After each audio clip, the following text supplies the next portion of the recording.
जय हिंद। आज की इस वीडियो में हम एलटी सप्लाई में जो यूज होने वाले जो प्रमुख सर्किट ब्रेकर हैं उनके विषय में जानेंगे, जिसमें से पहला है हमारा आइसोलेटर, दूसरा है एमसीबी, तीसरा है एमसीसीबी, चौथा है ईएलसीबी, पांचवा है हमारा आरसीबीओ, अगला है आरसीसीबी और उसके बाद अगला है एमपीसीबी और लास्ट में हमारा एसीबी आता है। तो ये कुछ 8 सर्किट ब्रेकर जो एलटी सप्लाई में यूज होते हैं, जो प्रमुख सर्किट ब्रेकर हैं। अब इनका उपयोग हम कहाँ पर करते हैं, क्यों करते हैं, किन किन चीज़ों से ये सुरक्षा देते हैं हमें, किन किन चीज़ों के सर्किट को ये प्रोटेक्ट करते हैं, मतलब ये सारी चीज़ें इस वीडियो के दौरान आप समझ जाएंगे और इन जो सर्किट ब्रेकर है इनसे जुड़े सभी क्वेश्चन लगभग आपके क्लियर हो जाएंगे। वीडियो को अभी से शेयर कर दीजिए अपने दोस्तों के साथ, जिससे उनको भी इन चीज़ों के बारे में जानकारी मिल पाए कि ये सर्किट ब्रेकर कहाँ पे उपयोग होते हैं और इनसे जुड़े सारे क्वेश्चनों का जवाब उनको मिल पाए। तो आइए एक एक करके देखते हैं। देखिए, हमारे आसपास कोई न कोई सर्किट ब्रेकर जरूर लगा हुआ होगा, चाहे हमारे घर की बात की जाए या जहाँ पर हम काम करते हैं वहाँ पर कोई न कोई सर्किट ब्रेकर जरूर लगा हुआ होगा। अगर आप देखते हैं अपने चारों तरफ घर का जो मेन बोर्ड होता है वहाँ पर जाके देखेंगे तो वहाँ पर एमसीबी वगैरह लगा हुआ होता है। तो ये जो भी सर्किट ब्रेकर होते हैं ये इलेक्ट्रिसिटी में बहुत ज़्यादा महत्व रखते हैं, क्योंकि ये जो सर्किट ब्रेकर होते हैं ये सर्किट को, जो आपके घर की सर्किट है या जहाँ पर काम कर रहे हैं आप, वहाँ की जो सर्किट है उसको सुरक्षित रखने का काम करते हैं। किसी प्रकार का कोई भी फॉल्ट होने पर ये सर्किट को सुरक्षित रखते हैं जो सर्किट ब्रेकर होते हैं। अब बात आती है कि जो सर्किट ब्रेकर होता है ये करता क्या है, तो जो कोई भी प्रॉब्लम आती है, कोई भी फॉल्ट आने पर ये क्या करेगा, सर्किट को बंद कर देता है, जो सर्किट ब्रेकर होता है। अब सर्किट ब्रेकर हम लगाते ही क्यों हैं, क्या कारण होता है, कौन कौन से फॉल्ट आते हैं। तो देखिए, जो भी बिजली की जो सप्लाई होती है उसमें कई प्रकार के फॉल्ट आते हैं। जैसे कि क्या क्या फॉल्ट आता है, ओवर वोल्टेज की फॉल्ट आता है, अंडर वोल्टेज का फॉल्ट आता है, अर्थ फॉल्ट आता है, शॉर्ट सर्किट होता है, ओवरलोड की प्रॉब्लम आती है, लीकेज की प्रॉब्लम आती है, मतलब मल्टीपल फॉल्ट आते हैं सर्किट में। तो इन सभी चीज़ों से ये जो सर्किट ब्रेकर होता है वो सुरक्षा प्रदान करता है। कोई भी फॉल्ट आने पर ये सर्किट को जो है वह सुरक्षा प्रदान करता है, जो हमारा सर्किट ब्रेकर होता है। अब जो सर्किट ब्रेकर होता है वह अलग अलग प्रकार के सर्किट ब्रेकर होते हैं। किस आधार पर, अलग अलग फॉल्ट के लिए अलग अलग सर्किट ब्रेकर होता है। ऐसा नहीं है कि कोई भी सर्किट ब्रेकर हम कहीं पर भी लगा दें, ऐसा नहीं है। अलग अलग फॉल्ट के लिए, मतलब कुल मिलाकर के ये हुआ कि अंडर वोल्टेज है, ओवर वोल्टेज है तो अलग सर्किट ब्रेकर होगा, अर्थ फॉल्ट है तो अलग सर्किट ब्रेकर होगा। तो मतलब अलग अलग फॉल्ट के लिए अलग अलग सर्किट ब्रेकर का उपयोग किया जाता है। तो आइए समझते हैं एक सर्किट ब्रेकर को। सबसे पहले आइए हम समझते हैं आइसोलेटर को। आइसोलेटर क्या होता है, तो देखिए आइसोलेटर जो होता है वो एक प्रकार का स्विच होता है। जैसा कि हमारे घरों में जो बल्ब को, पंखा को चलाने के लिए जो स्विच उपयोग होता है, सेम वैसा ही स्विच हमारा आइसोलेटर भी होता है। बस दोनों में क्या फ़र्क होता है, जो स्विच होता है वह 5 एम्पियर में आपको मिल जाएगा या 15 एम्पियर पे मिल जाएगा, दो ही करंट में आपको मिल पाएगा।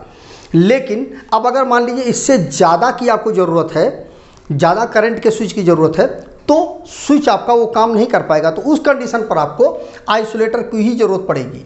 वो क्या करता है कि आपको 0 से लेकर के 125 एम्पियर तक आपको आइसोलेटर मिल जाएगा। ये क्या करेगा, 5 से लेकर के 15 एम्पियर तक का ही स्विच आपको मिलेगा, लेकिन आइसोलेटर आपको 0 से लेकर के 125 एम्पियर तक का आपको स्विच मिल जाएगा। लेकिन ध्यान रखिएगा, जो आइसोलेटर होता है इसका काम केवल और केवल जैसा स्विच करता है, जो सर्किट है उसको बंद करने का और चालू करने का ही काम होता है, ठीक आइसोलेटर का भी वही काम होता है। यह सर्किट को केवल बंद और चालू करता है, किसी प्रकार की कोई सुरक्षा, सेफ्टी नहीं देता है। इस चीज़ को ध्यान रखिएगा, कोई भी प्रकार की सुरक्षा नहीं देता है, केवल एक स्विच होता है। इससे सर्किट को आप बंद कर सकते हैं, चालू कर सकते हैं मैनुअली। यह कोई भी सुरक्षा नहीं देता है। अगर कोई भी फॉल्ट होता है सर्किट में तो यह सर्किट को बंद नहीं करेगा। तो कुल मिलाकर के बात ये हुई कि जो आइसोलेटर होता है यह एक प्रकार का स्विच होता है, जो कि 0 से लेकर के 125 एम्पियर तक करंट में यह उपलब्ध होता है। दूसरा है हमारा एमसीबी। अब एमसीबी जो है उसका फुल फॉर्म होता है मिनिएचर सर्किट ब्रेकर, ठीक है। अब ये क्या होता है कि यह सर्किट में अगर ओवरलोड की कंडीशन आती है या शॉर्ट सर्किट की कंडीशन आती है तो यह सर्किट में सुरक्षा प्रदान करता है, मतलब सर्किट को ये बंद कर देगा अगर ये दोनों कंडीशन आती है तो। अब देखिए, जो एमसीबी है और आइसोलेटर, देखिए दोनों चीज़ें एक जैसी आपको लग रही हैं, सेम उसी तरह से ये भी है, सेम उसी तरह से ये भी है। तो बात आती है कि हम कैसे पहचानें सर्किट, क्योंकि बहुत से लोग गलती भी यही कर देते हैं, यदि वो लेने के लिए एमसीबी गए हैं तो दुकान वाला क्या करेगा, आपको बेवकूफ़ बना सकता है। वो क्या करेगा, एमसीबी की जगह पे आपको आइसोलेटर दे देगा। तो आप अगर उसको पहचानते नहीं हैं तो आप बेवकूफ़ बन के चले आएंगे। तो आपको पहचानना कैसे है, देखिए जो एमसीबी होती है उसके ऊपर इस प्रकार से सिंबल बना हुआ होता है, जैसा कि आप देख रहे हैं ये सिंबल बना हुआ होता है। और जो आइसोलेटर होता है इसके ऊपर इस प्रकार से स्विच का सिंबल बना हुआ होता है। तो आप इसको देख करके भी समझ सकते हैं कि ये आइसोलेटर है और ये एमसीबी है। इस सिंबल को आप इसमें, क्योंकि आपको थर्मल का भी मिल जाता है और शॉर्ट सर्किट का भी मिल जाता है, इसमें प्रोटेक्शन का इसमें सिंबल मिल जाता है। और जो आइसोलेटर होता है इसमें किसी प्रकार का कोई भी नहीं होता, ये सिंपल स्विच का सिंबल इसमें बना हुआ होता है। अगला है MCCB। इसका जो फुल फॉर्म होता है वो होता है मोल्डेज केस सर्किट ब्रेकर। इसका फुल फॉर्म होता है, जैसा MCB जो होता है या MCB का अपडेटेड वर्जन है जो हमारा MCCB होता है।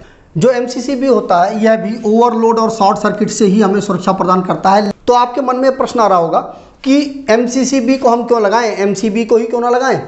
देखिए दोनों में तो सुरक्षा है वो तो एक ही प्रकार से देता है, ये भी शॉर्ट सर्किट और ओवरलोड से देता है और MCB भी ओवरलोड और शॉर्ट सर्किट से ही देता है। लेकिन जो MCB होती है वह 0 से लेकर के 125 एम्पियर तक ही मतलब आपको मार्केट में उपलब्ध है।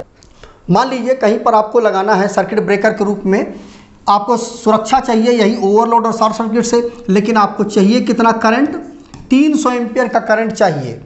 तब क्या करेंगे, MCB तो आपकी 125 एम्पियर तक ही उपलब्ध है, तो उस कंडीशन पर आप MCCB का ही उपयोग करेंगे। और इसमें खास बात ये भी होती है, इनमें इस प्रकार से नॉब बनी हुई होती है। तो इसमें क्या होता है कि आप ओवरलोड और शॉर्ट सर्किट है, इनकी जो प्रोटेक्शन की जो टाइमिंग है, करंट है, वो सारी चीज़ें आप सेट कर सकते हैं। और उसके अलावा यह जो MCCB होता है इसमें यदि आप ELR वगैरह लगा देते हैं तो यह जो लीकेज करंट है उससे भी सुरक्षा प्रदान कर देगा। मतलब ओवरलोड, शॉर्ट सर्किट और लीकेज करंट से भी सुरक्षा प्रदान कर देगा। मतलब तीनों चीज़ें आपको मिल जाएंगी यदि आप ELR वगैरह इसमें लगा देते हैं। और यह जो है वह 63 एम्पियर से लेकर के 1000 एम्पियर तक आपको मिल जाता है। तो कुल मिलाकर के बात ये हुई कि जो MCCB है वह ओवरलोड, शॉर्ट सर्किट और यदि आप ELR लगा देते हैं तो आपको लीकेज करने से भी सुरक्षा देता है। और उसके अलावा यह 63 से लेकर के 1000 एम्पियर तक आपको मिल जाएगा।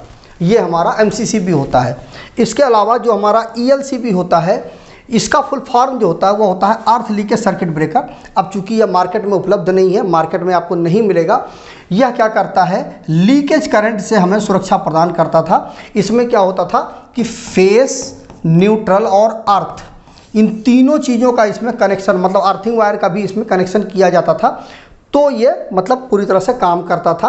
ये क्या करता था कि सर्किट में लीकेज करंट फ्लो हो रहा है तो उस चीज़ को ये सेंस करता था। तो होता क्या था कि जैसे ही उसमें जो मतलब लीकेज करंट जब उसमें फ्लो होने लगता था तो जो अर्थिंग वाला जो अर्थ वाला जो वायर इसमें लगा हुआ होता था उसमें जब लीकेज वोल्टेज जब फ्लो होता था तो वो इसको सेंस करके सर्किट को बंद कर देता था। इसका काम ये होता है, इस प्रकार से काम करता था। ये वोल्टेज पर काम करता था जो हमारा ELCB होता था।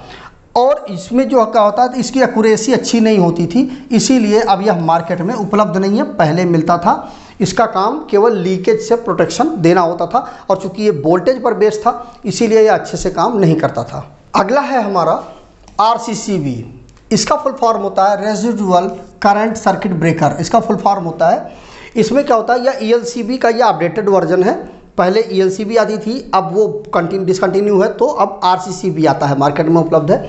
इसमें क्या होता है कि चूंकि जो ELCB होती थी उसमें फेस, न्यूट्रल और अर्थ का तीनों वायर लगाना पड़ता था, लेकिन इसमें आपको फेस और न्यूट्रल का 2 ही वायर लगाना है, उसी से ये सुरक्षा दे देता है। यह जो RCCB होता है यह लीकेज करंट और अर्थ फॉल्ट से सेफ्टी हमें देता है। अब इसमें होता क्या है कि मान लीजिए किसी कारण से कोई भी मतलब ये आपका कोई भी इलेक्ट्रिकल इक्विपमेंट, जैसे मान लीजिए प्रेस है, प्रेस का जो वायर है, ये मान लीजिए आपका प्रेस है, इसमें जो सप्लाई का जो वायर है मान लीजिए यहाँ से कटा हुआ है और यदि आपने टच कर दिया तो क्या हो जाएगा कि आपको इलेक्ट्रिक शॉक लग जाएगा इस कंडीशन पर। लेकिन यदि आपके घर में RCCB लगा हुआ है तो उस कंडीशन पर क्या होगा, जैसे ही आपने इसको टच किया तो 30 मिलीसेकंड के अंदर ही यह सर्किट को बंद कर देगा। मतलब 30 मिलीसेकंड बहुत कम होता है।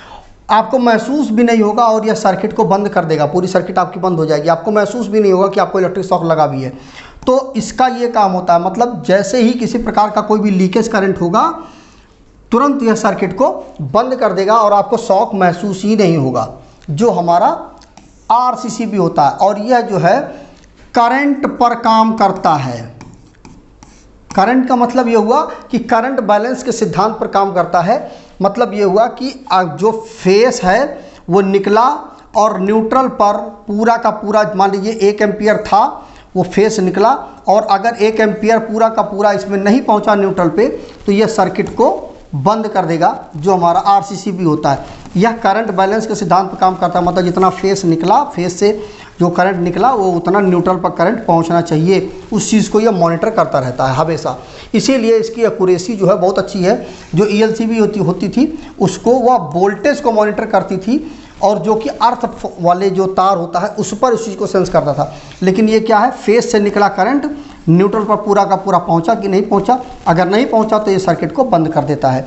तो इसीलिए इसकी एक्यूरेसी जो है वह बहुत अच्छी है और इसीलिए ये मार्केट में इस समय उपलब्ध है। अगला है हमारा RCBO। इसका फुल फॉर्म होता है residual current breaker with over current, इसका फुल फॉर्म होता है। इसका क्या काम होता है कि अगर आपको सर्किट में शॉर्ट सर्किट ओवरलोड की यदि आपको सेफ्टी चाहिए तो आप क्या करेंगे, MCB को लगाएंगे जैसा कि मैंने आपको बताया है। और अगर आपको लीकेज से, मतलब लीकेज करंट से भी सुरक्षा चाहिए तो आप क्या करेंगे, RCCB लगाएंगे।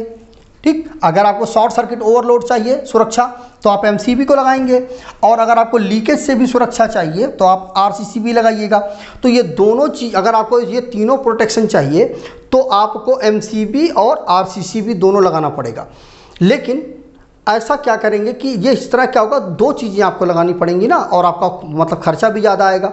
तो अगर आपको एक ही डिवाइस में ये तीनों सुरक्षा चाहिए तो आपको RCBO लगाना पड़ेगा। तो ये क्या करेगा कि आपको शॉर्ट सर्किट से भी सुरक्षा दे देगा, ओवरलोड से भी सुरक्षा दे देगा और लीकेज करंट से भी सुरक्षा दे देगा। मतलब एक ही डिवाइस में तीनों सुरक्षा आपको मिल जाएगी अगर आप RCBO का उपयोग करते हैं तो। इसके बाद अगला है MPCB। इसका फुल फॉर्म होता है मोटर प्रोटेक्शन सर्किट ब्रेकर।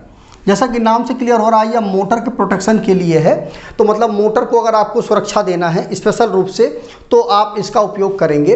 ये क्या करता है कि सर्किट में जब मोटर को सप्लाई आप देंगे तो मोटर में शॉर्ट सर्किट कंडीशन आएगी तो भी ये सर्किट को बंद कर देगा, ओवरलोड की प्रॉब्लम आएगी तो भी सर्किट को बंद कर देगा, फेस फेल्योर या सिंगल फेसिंग की प्रॉब्लम आती है तो भी ये सर्किट को बंद कर देगा, और मोटर में किसी प्रकार की वाइंडिंग में कोई भी दिक्कत आने से पहले ही सर्किट को बंद कर देगा। बाद में आप इस चीज़ को आप चेक करके उस चीज़ को आप फाइंड आउट कर सकते हैं। मतलब आपको शॉर्ट सर्किट, ओवरलोड और सिंगल फेसिंग की प्रॉब्लम अगर है आती है तो MPCB जो है सर्किट को बंद कर देगा और मोटर को आपको सेफ बचा देगा। इसके बाद जो हमारा लास्ट है ACB, यह LT सप्लाई का सबसे लास्ट सबसे बड़ा इक्विपमेंट है।